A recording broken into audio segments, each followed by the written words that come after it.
Mtume sallallahu alayhi wasallam anasema, idha raaita Allah yu'ti al-'abda min ad-dunya wa huwa muqimu ala ma'asihi ma yuhibbu inma dhalika minhu istidraj.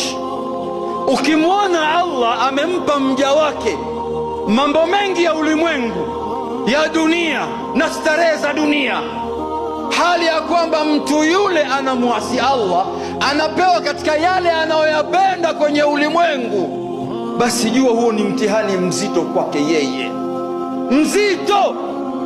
Na Mtume alivyomaliza kuyasema maneno haya, akaisoma Qur'ani, akasoma aya hii, falamma nasu ma dhukiru bihi fatahna alayhim abwaba kulli shay hatta idha farihu bima utu akhadhnahum baghtatan fa idha hum mublisun.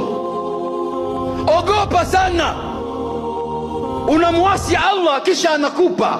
Ogopa, uko kwenye mtego uliokuwa mbaya. Wewe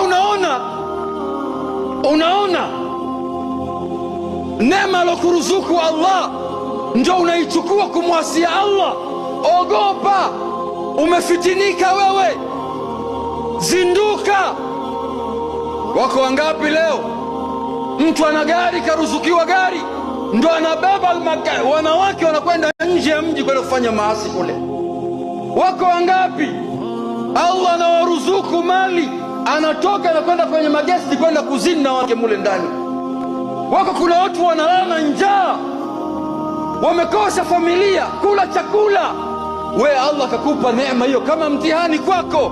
Sasa wewe umejisahau. Allah anasema falamma nasu ma dhukiru bi, walivyosahau yale ambayo wamekumbushwa kwenye Qur'ani na sunna za Mtume Muhammadin sallam, wakasahau, fatahna alaihim abwaba kulli shay, Allah kawafungulia kila kitu wanacho.